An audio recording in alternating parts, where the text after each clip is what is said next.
Shalom, selamat pagi, salam sejahtera untuk kita semuanya. Bersama Allah di waktu fajar. Renungan pagi kita hari ini, Sabat 3 September 2022. Dengan judul, Siapakah yang rela? Ayat inti terdapat di dalam 1 Tawarik 29 ayat yang kelima. Maka siapakah pada hari ini yang rela memberikan persembahan kepada Tuhan? Saudara-saudara yang dikasihi Tuhan, kembali pagi ini saya memberikan 3 poin penting untuk kita renungkan. Poin yang pertama, dosa bersifat membutakan, menyesatkan, memikat, dan licik. Itu berarti bencana dan nista. Mari kita baca kutipannya. Tidaklah aman bagi kita untuk tetap masih merenung-renungkan keuntungan yang akan diperoleh kalau mengikuti anjuran-anjuran setan. Dosa berarti nista dan bencana pada setiap jiwa yang melakukannya. Namun itu membutakan dan menyesatkan sifatnya dan akan memikat kita dengan sajian-sajian bujuk rayunya yang licik. Dalam buku Amanat kepada Orang Muda, halaman 83 dan 84 dikatakan, kalau kita memasuki lahan setan, tidak ada jaminan perlindungan dari kuasanya. Oleh karena itu, kita harus menutup semua jalur di mana penggoda dapat masuk.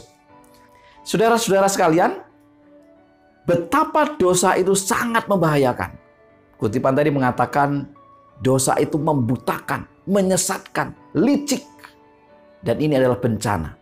Oleh sebab itu, jangan biarkan ada celah di mana dosa bisa masuk ke ruang kehidupan kita. Bagaimana caranya? Kita harus bergantung kepada Sang Penakluk dosa, yaitu Yesus Kristus. Poin yang kedua, segenap hati haruslah diserahkan kepada Tuhan Allah agar kita diubahkan dan dipulihkan menjadi seperti Dia. Segenap hati haruslah diserahkan kepada Tuhan Allah. Kalau tidak, maka perubahan tidak akan pernah berlangsung di dalam diri kita. Perubahan yang akan memulihkan kita menjadi seperti Dia. Dengan keadaan kita seperti ini, kita terpisah dari Allah. Kita harus berubah, saudara sekalian. Tapi bagaimana caranya? Apakah ada kemampuan kita untuk mengubah situasi ini? Tidak ada. Caranya adalah kita serahkan hidup kita, hati kita kepada Tuhan. Dan Tuhanlah yang akan menolong kita mengubah keadaan ini. Tuhan akan menuntun kita. Allah ingin menyembuhkan kita, membuat kita bebas. Tetapi karena ini memerlukan perubahan yang menyeluruh, pembaruan seluruh keadaan kita, maka kita harus menyerahkan segenap diri kita padanya. Tidak ada cara lain, saudara sekalian, untuk kita diubahkan kecuali di dalam Yesus. Yesuslah yang sanggup menolong kita, membebaskan kita dari kuasa dosa. Jangan kasih peluang dosa. Karena kalau dosa itu masuk dalam kehidupan kita, itu akan menyesatkan, itu akan membutakan. Kita harus berserah kepada Sang Penguasa dosa itu, yaitu Yesus. Poin ketiga, peperangan melawan diri sendiri adalah merupakan peperangan terbesar yang pernah berlangsung. Kebahagiaan sejati halaman 48-49. Peperangan melawan diri sendiri adalah merupakan peperangan terbesar yang pernah berlangsung. Penyerahan diri sendiri, memasrahkan sepenuhnya kepada kehendak Allah, memerlukan satu pergumulan. Tetapi jiwa itu harus lebih dulu diserahkan kepada Allah, barulah dapat dibaharui di dalam kesucian. Saudara-saudara yang dikasihi Tuhan, Tuhan akan menolong kita. Namun demikian tidak mudah. Ada pergumulan. Karena kuasa kegelapan itu akan terus mengganggu kita. Berusaha untuk mematahkan setiap usaha kita berhubungan dengan Allah, sehingga Allah mengubah hidup kita. 3 poin utama kita hari ini adalah dosa bersifat membutakan, menyesatkan, memikat, dan licik.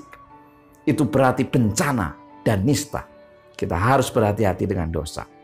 Yang kedua, segenap hati haruslah diserahkan kepada Tuhan agar kita diubahkan dan dipulihkan menjadi seperti Dia.